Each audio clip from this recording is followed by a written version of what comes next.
The Last Stand is a forgotten masterpiece. It's fun and engaging, and it perfectly captures that zombie apocalypse vibe that so many other games fail to do. And it began as a humble flash game on Newgrounds.com. Time and time again, a zombie game comes out and just completely misses the mark. But this series has been a hit after hit with no misses, so let's talk about them. Let's break down what each game is and see the progression the series has undergone. Let's start with the first game in the series. The first game begins from the main menu, overlooking an empty field with no barricade yet, and when you start a new game, you're prompted with the controls. The controls, like everything else in the rest of the series, is presented in a very thematic way, with the aesthetics of being scribbled onto a tattered journal, and the controls are very simple, so the gameplay is easy to pick up. If you continue on from there, you are thrown into the first night of the game. At the top of the screen, you'll see a counter tracking which night you're on out of a total of 20 nights. There's Jack, the playable character, on the right side of the field, armed with a small caliber handgun, standing behind a barricade. The zombies will charge or stumble in from the left side of the field and attempt to break down the barricade to get to you, while you try to fend them off. There's a fairly decent variety of undead. The zombies get even more varied as you progress through the levels. The animations are pretty basic, but standard and effective for what they are. And oftentimes, the zombies will fall and die in accordance with however you've shot them. For example, if they're charging at you and you shoot their legs, they'll fly forwards onto the ground. Or if you land a headshot, sometimes their heads will explode. Once you've survived the night and taken out the waves of the undead, you're presented with a quick scene of Jack looking out of a window as a clipboard comes on screen. The clipboard, much like the controls journal, is also very thematic, full of scribbles and sticky notes. It has a list of things you can do during the day to prepare for the next night of invading zombies. The game gives you 12 hours of daylight to allocate to different things. You can spend hours to repair the barricade. Each hour spent repairing the barricade will get you 5% per survivor in your camp, and you can spend hours to search for weapons and to look for other survivors. The game has a weapon findometer, which basically means that the hours you spend looking for weapons will fill up a bar, and once the bar is full, a weapon is found. This way, you don't lose hours spent looking for weapons if you don't find any. The game makes all of this clear through the use of sticky notes and text below each activity. Once you've allocated all your hours and you continue on, you get a summary for that day and the results of your work. You'll see what percent of the barricade you repaired and whether or not you found any weapons or survivors. You also have the risk of losing survivors when you're out searching, so that's a possibility as well. Then on the next screen is where you select your weapons. You can see what weapons you have or what weapons you can find, and then you can equip 2 weapons to use for the upcoming wave. Once you start the next night, if you were fortunate enough to find any survivors, you'll see them alongside Jack. Each survivor will wield a different weapon and they will be placed at different stationary positions behind the barricade. There can only be 7 survivors at any one time, including Jack. And starting on night 4, dogs will be introduced as part of the rotation of enemies. The biggest threat from dogs is that they run very fast and get right up to the barricade and start dealing damage quickly. Occasionally, you'll see zombies carrying weapons as they approach the barricade. Kill these zombies, and then at the end of the night, when you're allocating hours, if you allocate just 1 hour to finding weapons, you will find and collect whatever weapon it was that they were carrying. If you survive until the end of night 20, then you'll be rescued by a military helicopter, and that's the end of the first game. You've won. The second game in the series follows a very similar game flow, with additional elements for added depth and replay value. The opening menu depicts a crashed helicopter, and once you start a new game, you'll then be met with an opening cutscene showing what happened on the helicopter that led to the crash. Apparently, one of the passengers was infected and then all hell broke loose. After the cutscene, you are again prompted with the controls. On the left side of the journal, you have the controls themselves, which are the same as before. And on the right side of the journal, you'll see a bit of flavor text and the overall objective. Get to Union City within 40 days or you will miss the boats and aircraft. Once you advance past this menu, you are again thrown into the first night of survival. You again stand alone behind a makeshift barricade armed with a handgun. The first noticeable difference in combat here is that dogs are present in the first round. Once you've survived the night, you are presented with another clipboard with some pretty big changes. You still have the sticky notes showing the barricade health and number of survivors in your camp, but now there's an additional sticky note showing how much supplies your camp has. And we'll go into supplies in a moment. You can still allocate hours for repair, and it's still 5 points per survivor, but the searching mechanic is significantly improved here. Instead of just allocating hours and hoping for success, you now have a map with buildings of various sizes and types. You have churches, police stations, houses, warehouses, storefronts, and similar places. Each building requires a specified amount of hours to search. Certain buildings like the sheriff's office might have a gun drawn over the building, indicating there's a good chance of finding a weapon there, or at least some chance for that matter. Other buildings have question marks or sometimes nothing at all. You could select which buildings you want to search, and this is how you allocate your spendable hours. This requires a bit more strategy than before, as it's possible to have leftover hours if you aren't careful. You're given 12 hours to start, and if you search a warehouse that takes 5 hours and a house that takes 4 hours, it's possible that there aren't any buildings that could be searched with your remaining 3 hours. So plan accordingly, as wasting hours can be the deciding factor here. Once you're done, you get your progress report back just like before, detailing the results of your efforts.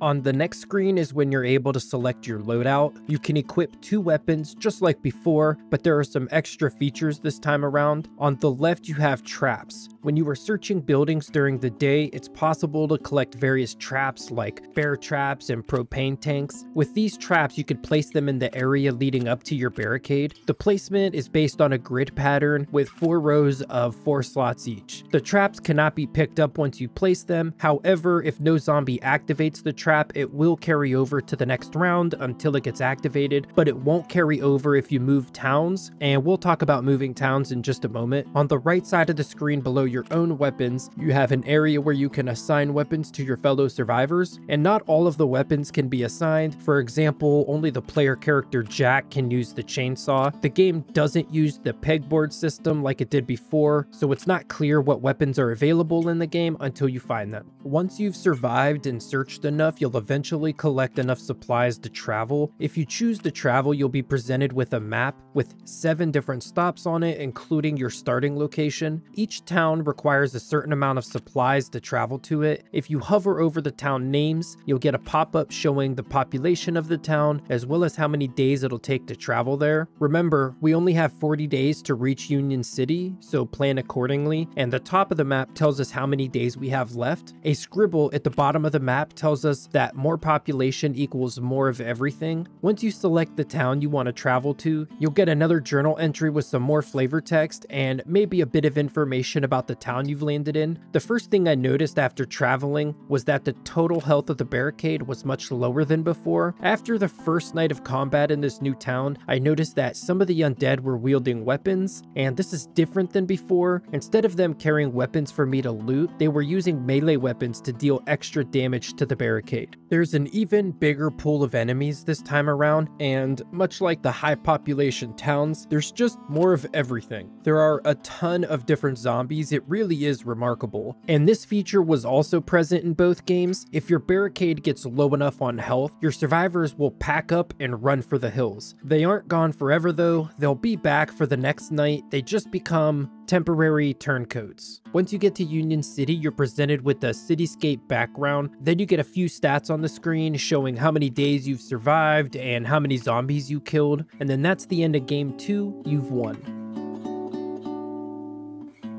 The third installment in the series introduces a tremendous amount of new features. It's no longer a spin on tower defense. Now it is a fully fleshed out survival adventure RPG. And let's start at the beginning. The first thing you can do is begin a new story. You choose one of 3 save slots, then you have to decide between a few options for your game mode. There's a run and gun game mode and a survivor game mode. Run and gun is the normal one and survivor is the more challenging one. In survivor mode, in addition to everything being more difficult, your character also needs to eat food and sleep to keep their strength up. You have a couple more options as well. You can enable a headshots only feature, which goes back to the classic nature of zombies. And there's a hardcore mode, which gives you only 1 life to live, but has better loot. On the next screen, we name our character on a emergency register form. After you pick your name, you have a character creator that lets you design your character's head. There's only 4 things you can change, but on the next screen, we get to choose our occupation, which will act as our class in the game. It's got all the classic zombie survival classes classes like law enforcement, farmer, military, and some unique ones like private investigator and con artist, with that last one being a nice nod to the game's head developer, Chris Condon, over at Con Artist Games. Each class gives you 4 skills to be proficient in, or you can create a custom class. Once you're done picking your class, you'll be presented with a cutscene. The cutscene shows you driving down the road until you've hit something unexpected. When you're dropped into the game afterwards, you start with your character standing just outside of the car, and you can walk around with the WASD keys, and you direct your character's focus with the mouse. At the top right corner of the screen, you can see what your current quest is you have active, as well as a brief description of what you need to do, because yes, this game has a questing system. In the bottom left corner is your health and stamina bar, and the bottom right corner will display what ammo you have available for your current weapon. And at the very bottom of the screen, spanning across all of it, is your experience bar. And below that, you have a few options. You can select the character skills menu, your inventory, your journal, and look at the achievements. Yep, that's right, there are trophies to be earned in this game as well. You can pause the game and see that you can save the game or change a few options. It's worth noting here that if you are playing the Legacy Collection on Steam, you have a few more options at the top of the screen. Here you could change things like the resolution and quality of the textures. The graphics are what I can only describe as a mix of semi-realism and apparent flash game graphics. For example, the environments appear to be a bit more realistic looking, while the character and enemies and NPCs are very clearly hand-drawn. The difference between the two didn't take me out of the experience, however. I think they work well together. It's just something I thought I should note. Take a few steps forward, and as you pass a few burning cars on the side of the road, you'll come up to a trunk that you can search. Upon opening the trunk, you are presented with an inventory menu that is designed on the back of a collection of papers. On the left side of the menu, you can see what's inside the container that you're searching. You can hover over each item individually, and then on the right side of the menu, more information will be displayed about that item. For example, in the trunk was a damaged handgun. On the right side of the screen, it tells me how much it weighs, how much damage it deals, and a few other things to note about it. At the top of the menu, you have the name of whatever container you're searching, and off to the right of that, you have your character's current weight, showing what you currently weigh and what your maximum carry weight is. At the bottom of the menu, you are given the option to either exit the menu or take all. As you hover over this first weapon you found, the game has a tutorial message pop up for you telling you to press tab to access your inventory. Once you've opened your inventory, you've got quite a few options in front of you. On the left, you have 2 different hand slots, one for your main weapon and one for your backup. Below that, you have a button that allows you to switch between your character's offensive and defensive gear. In the center of your inventory window, you have your main inventory system, and on the right is where individual item information will appear, just like the trunk. The main inventory system is broken up into a few categories to help you sort your gear. One for medicine, another for weapons, another for gear, and that sort of thing. After you move forward and kill your first zombie, you'll see that they have the potential to drop loot. It's usually cash or ammo, but they also drop weapons and gear and a variety of items. Travel a little further and you'll discover that the house behind you is more than just a backdrop. You can actually enter the building. Once you go inside, you'll see that the house is trashed and there's a zombie inside. Kill the zombie and loot the dresser before going upstairs. At this point, when I've discovered these features, I've been totally blown away. Everything that appears to be a container can be searched. It doesn't always have loot inside, but still it can be searched. Travel forward into the next area and you'll be prompted with the information that safe houses exist, and they're identifiable by this graffiti. Once you enter the safe house, you'll be met by a guy named Jackson Hall. He's the owner of the home that you're in. If you talk to him, you'll get a journal pop up with some conversation. Jackson has some flavor text, and then he tells you that you can sleep in his safe house if you need to. When you choose to sleep, you can determine how many hours you will sleep for. The sleep menu shows you what time of day it is, as well as how much of your well-rested bar will be replenished. The more tired your character gets, the more your stats and performance will suffer. Moving on to the next room of the safe house, you'll see a storage box on the ground. Open the box and discover that there is a ton of premium loot inside. If you are playing the Legacy Collection on Steam, this version of the game features all the previously released DLC for the original Flash game. The premium loot will give you some great defensive gear to start with, and a few good weapons as well. A nice shotgun shotgun with a suppressor on it, and a Flying V guitar melee weapon. Items stored in the storage box will be accessible from any storage box at any other safe house.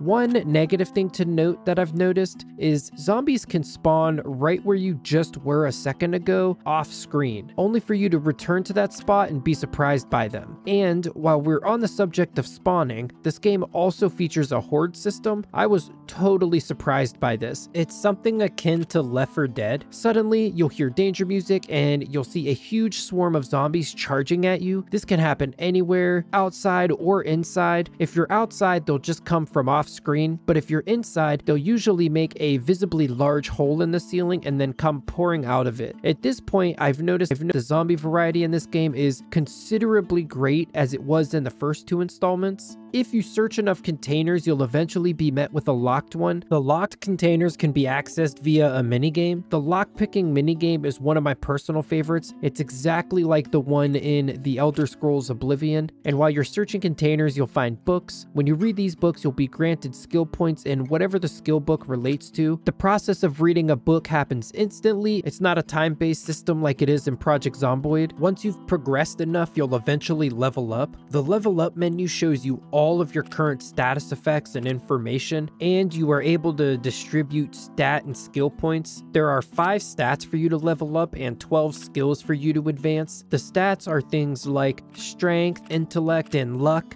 And some of the skills are things like handgun and long gun proficiency, searching and security, pretty standard skills for an RPG. Once you travel on long enough, you'll eventually come up to a gate with a guy trying to break through and another guy standing guard. If you talk to the guy trying to break through, he will give you a quest to find him a tool that will allow him to open the gate. You can't progress in the game until you've done this quest. The quest sends you to address number 12 on the street that you're on with no quest markers present, so you have to find the addresses yourself, though this isn't difficult as there's only a few houses. Once you proceed through the gate, you'll be presented with the game's map. The map features a number of different districts for you to explore, all of which have different level ranges recommended for you to be before going, and all of these different districts have different areas for you to travel between, like entering the next or previous scene, so to speak. And inside all of these areas are different houses and buildings for you to go in and explore, and inside each building is a variety of different floors and rooms for you to search. I explored a hospital that had many different floors with many different rooms on each floor. Most of the rooms were small patient rooms, but they all had containers and enemies inside. It really felt like an overrun hospital. This game as a whole is way more vast and massive than I ever could have anticipated from a 13-year-old Flash game. Different quests will send you to different zones as you follow along the main story of the game. However, part of the goal with this video was to hopefully encourage some of you to try some of these games out. So because of that, I won't dive into the story too much on any of the games in the series, except for the next one, and that'll be clear in just a moment. So with that being said, let's dive into the 4th game.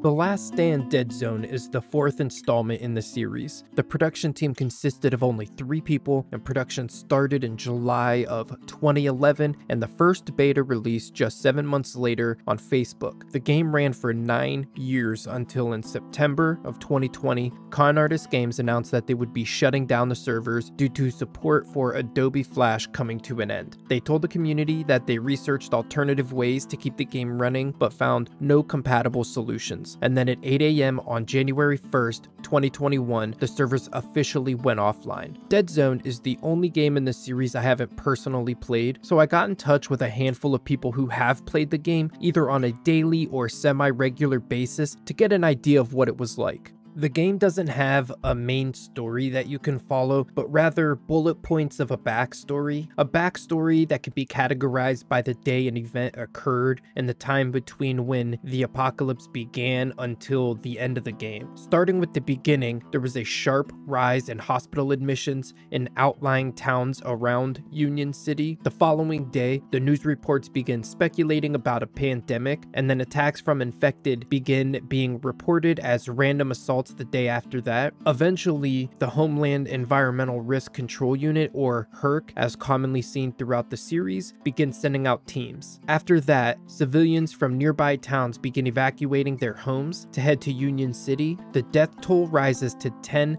2000, and then the government officially declares a state of emergency. Residents of Union City begin clashing with Herc as they start to quarantine off sections of the city, and then similar issues and events occur for the next month. And then on day 43 of the outbreak, the last TV broadcast goes off the air, and the radio broadcasts follow a few days later. And on day 47, the military presence in Union City dissolves, while the Herc paramilitary divisions stay to continue research. On day 55, the final power plants are abandoned and the power grid goes down, leaving Union City in darkness. And 2 months after the infection began, the infection rate reaches 95%, and Herc troops officially abandon the city. On day 63, they officially abandon all attempts to evacuate anyone, and a week later, bombs fall on the city with the intent to wipe out the remaining infected and citizens. And 5 months after the infection began, Union City is officially declared a dead zone. After that, the remaining survivors begin forming groups and alliances. They build fortifications across the city, doing whatever it takes to survive. And those are the main points of lore within Dead Zone. The wiki describes the game like this: load out your team and run real-time missions to gather weapons, gear, construction materials, and supplies in locations across the Dead Zone, all while holding off the Horde. The game had a ton of features and systems in place to make sure players always had something to do. There were of course zombies, but also alliances, different communication systems, trading, crafting, PvE and PvP content, player bounties, resource collection, looting, weapon attachments, and over 30,000 different items. Combat had a suppression and cover system where players could take cover to defend against incoming attacks, but also run the risk of becoming under suppressed fire, making you unable to return fire. Players could build a radio tower and radio receiver to gain access to the game's chat system, allowing you to talk to other players. And if you built a two-way radio, that would allow you to private message other players. This is also a prerequisite for the trading system, which is how you can swap items with other players. You could also craft items like weapons, clothing, and medical equipment, as well as upgrade items. Once you have the required workbenches in place, of course, to craft an item you need a schematic, a small amount of fuel, and other components and resources depending on what it is you want to craft. Fuel is used as a premium currency in the game, used for a variety of things within the game, but also used in the in-game store. In the store, you can use fuel to purchase things like guns, clothing, supply box keys, and even a specific duration of protection against being raided. For 500 fuel, you could buy up to 28 days of protection with a 56-day cooldown. You could purchase fuel using real-world money, or you could earn it in-game through various means. You could scavenge fuel in small amounts during missions, up to a certain amount of fuel per day, and that amount would cap at a certain point, but it wasn't clear what determined the fuel cap. But once you hit the cap, you couldn't scavenge any more fuel until the timer reset around midnight. You could craft fuel by converting a few other resources using a building called the fuel generator, but based on what I've gathered from a few sources, this building was hard to acquire and players had to grind to get it. And they also mentioned that the further you got into the game, the more grindy it became. There were other resources besides fuel, resources like wood, cloth, metal, food, and these were used throughout the game as well. And you need these resources to build and upgrade buildings, as well as sustain the player's survivors. The players needed to keep their morale up in order to be beneficial to the compound. If they're unhappy, they won't perform well during combat, but if they are happy enough, they'll perform better. If your survivors are injured during combat, you can use specific medical equipment to heal them instantly. If you don't have the right equipment, however,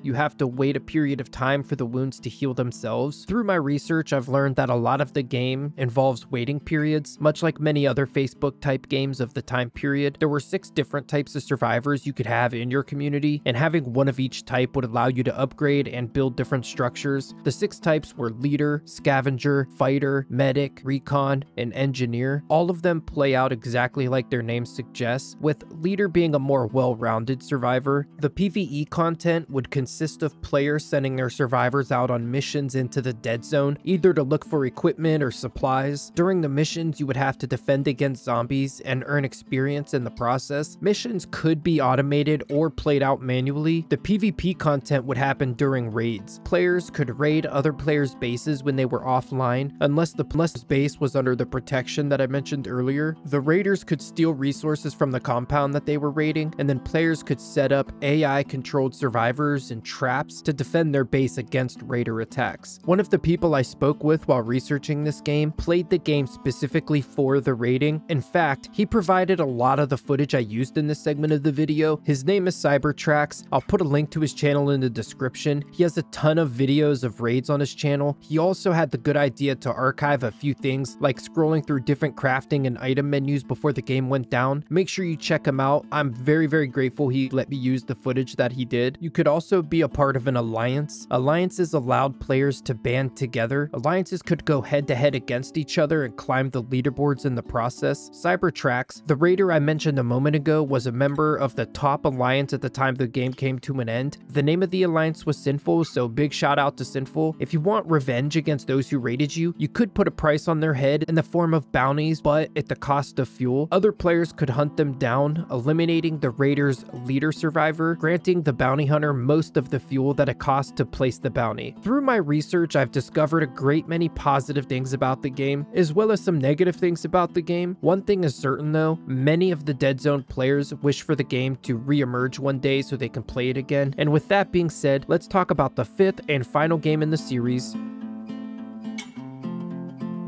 The Last Stand Aftermath is the fifth installment in the series from Con Artist Games. It's actually a fully released product of a Kickstarter campaign, as uncommon as that is. The bulk of the game was impressively done by only two people, Chris Condon and then Steve Woolcock as well. The game officially launched in November of 2021 on PC, the PS5, and the Xbox Series X, making it the first game to reach consoles. At its core, Aftermath has a roguelite gameplay loop. You start the game as a survivor who is being exiled from the End, a self-described last bastion of hope in the apocalypse. You are being exiled because you have caught the virus and you have limited time remaining. You choose from one of three presented loadouts, each having a different selection of starting items and appearance, and the three presented loadouts will change each time you have to select them. There's a bunch of different loadouts and they will be rotated in and out at random. The playable characters are called volunteers throughout the game, and when one volunteer dies, you control the next one. Because you don't have any one character that is yours, you control an endless rotation of volunteers. As their name suggests, you aren't being exiled on bad terms. Instead, you have volunteered to go. The community at the end will give you a bit of gear, a vehicle named Bessie, and then they will send you on your way. It is your job as a volunteer to go out into the world and do whatever you can to make it easier for your next volunteer to survive. You'll have to fight and loot your way forward, all while gathering supply and knowledge for the people at the end and for other volunteers to use. As your virus progresses, you will gain mostly beneficial mutations that should aid you in your journeys. Mutations can be things like additional melee damage resistance, more melee damage output for yourself, additional movement speed, even a 10% reduction to all sources of the virus, effectively slowing down the spread of your virus just a little bit more. There are a total of 31 different mutations in the game. You'll also have the ability to take antiviral shots, which will temporarily halt the progression of your virus, giving you just a bit more time to live. When your volunteer dies, you'll start back at the end with the next volunteer. Only this time, you'll be a little more prepared and hopefully a little better equipped than before. It all depends on how much supply you've sent back on your previous runs and how much knowledge you've spent unlocking perks. As you progress through the maps, the folks back at the end might give you tasks to complete along the way to benefit the community. It's up to you as the volunteers to get these jobs done, because sending healthy people out into the world is too dangerous and you're already on borrowed time anyways. So knowledge is the in-game currency. You use it at traders to buy gear, but mostly you use it to unlock perks for your volunteers. The perks you unlock will be applied to all volunteers you control throughout the entirety of your game. Knowledge is acquired by selling goods to the trader and picking up bits of lore along the way. Lore being things like books, manuals, hard drives, and other random documents. And any unspent knowledge you've collected will not be lost when your character dies. It will instead transfer to your next volunteer. To spend the knowledge on perks, you need to speak to someone at the end named Radio. You can do that before you head out for the first time, and you can do it via different radios you find along the way as well. There's a nice variety of perks such as additional carry weight, reduction to virus bonus damage, extra weapon damage. You can also unlock a set of tools and 2 sets of Herc codes, which you will need to access certain areas in the game, as you'll often come across things that are locked up behind chains and bunkers that are locked behind codes. The game isn't an open world map. Instead, it's a collection of small open-ended areas for you to explore how you wish. For example, you might stop in a neighborhood, which will be a few houses in a little blocked-in area for you to explore. You could go into the different houses on the street, the garages and sheds and storm cellars if there's any of those. There's also strip malls, stores, military outposts, checkpoints and bases. There's gas stations, supply caches, neighborhoods, Herc blockades, logging camps, motels, trailer parks, bunkers, towns. There is a really impressive amount of different areas, and there's several different layouts of each of these different types of locations, and they're randomly selected on each playthrough to really increase the replay value. To travel between these areas, you will travel aboard Bessie, a trusty vehicle given to you by the fine folks at the end. You need to keep the engine in good shape and keep her fed with gas. To repair the engine, you just press a button when the engine icon fills up with red. You don't need any resources, and to keep gas in her, you need to find jerry cans randomly spread out throughout the locations you visit. Getting to the next stop might take 1, 2, or 3 gas to get there, and Bessie can hold up to 5 gas in her at any one time. The gas cans you find will have various amounts in them, some going as low as only 1 gas. If you don't have enough gas to get to the next spot, you'll have to travel anyways, but you will instead stop halfway there in a very dangerous area called the middle of nowhere, which means you will essentially be stuck in a small area with a ton of zombies and a little bit of gas to collect. There might be a few other things to pick up, but not much. So you have to survive the area, collect the gas, then continue on to where you were trying to go. I've played the game a ton and have only had to stop here a handful of times, so gas isn't too hard to get as long as you're thorough in your exploring. There are 4 larger sections of the game, with each section having a number of these locations to visit. The first section you'll visit will be the suburbs, then you'll go to the mountains. From there you'll travel to the sunken city, and then the final section is called Hell. And inside each of these sections you can't travel backwards, so once you enter the section, there's different routes that you can take. Each route might have 1 or 2 stops on it, and then there's an intersection that they all lead to, and then it might spread out again. Each of these larger areas are built like this, where you can't go backwards and you can't visit every area. You just have to keep it moving forward.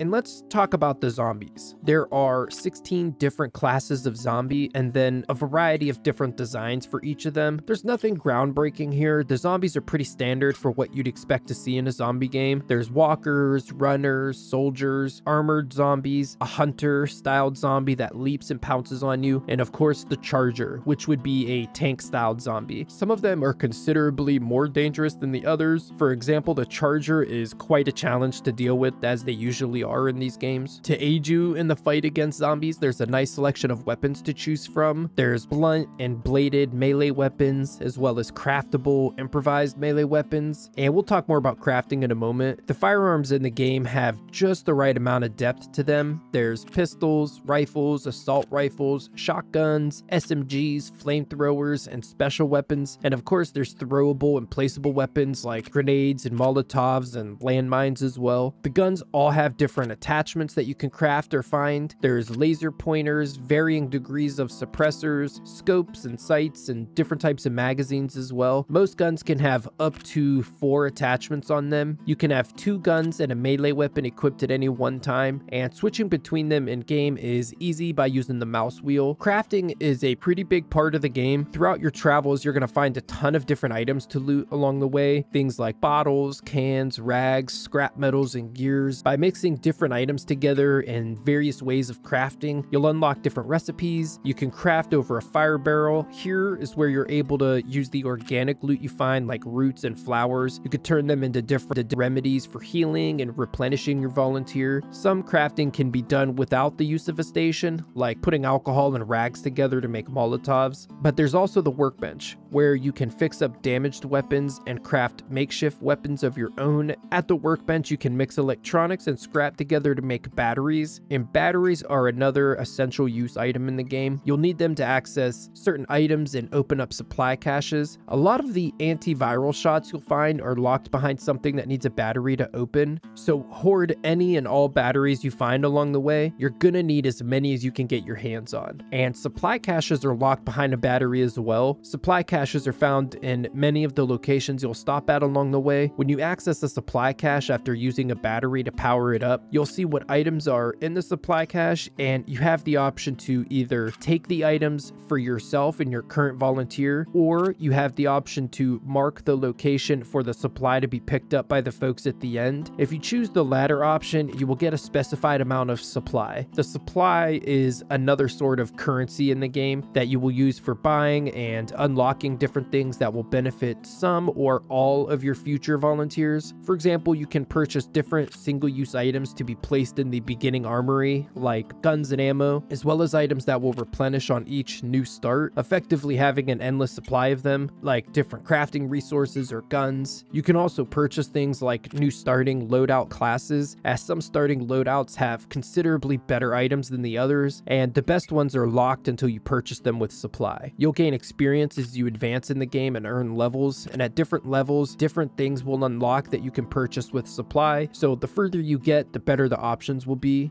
And let's talk about the combat. The actual combat is, in my opinion, fun as hell. This is easily the most exciting gameplay that Con Artist Games has done so far. It's an isometric view, which I personally have always enjoyed. You move around with WASD and you use the mouse to direct your focus and aim. You aim by holding in the right mouse button and you fire with the left. To use your melee weapon, you use the left mouse button without aiming first. You have a focus button. If you hit the focus button when you aren't moving, it'll bring up a radial showing where some points of interest might be. If you hit the focus button while you're aiming, however, it will slow down time until the bar is drained, giving you better opportunity to clear whatever zombies you're facing. You can increase the amount of focus time you have through the use of perks, and you can really feel the impact of your bullets when they hit zombies. It's really satisfying. They might just fall where they are, they'll go slamming into the car or wall behind them. If there's a window or glass of some kind, they'll go through it, shattering the glass in the process. When you hit R to reload, you'll see a progress bar start to fill up with a little green section marked out. If you hit R again, when the bar passes over that green, a few things will happen. First, your reload will be quicker, it will be finished right then and there, and B, you'll notice some of your bullets are highlighted in green at the bottom. This means that those shots will deal extra damage. And then there's the stealth aspect as well. You could sneak around, of course, with a crouch feature, and this will aid you in moving around undetected. All in all, the combat in this game and the features that go along with it are a ton of fun, and I encourage anybody watching this to give this game a shot. It's just so much fun. Oftentimes, a supply cache or Herc station will be behind a barricade. This is of course a nice nod to the earlier games in this series, as well as some other notable zombie games, and here's how they work. You go behind the barricade and you power a generator. The generator will make a ton of noise, of course, and attract all the zombies in the area. You will have to defend the barricade as they try to tear it down to get to you. Once you've cleared them off, of course, you can access the cache or the Herc station that's inside the barricade. Typically, the supply cache behind these barricades don't require a battery to open. If it's a Herc station, once you go inside, you'll see 4 things worth noting.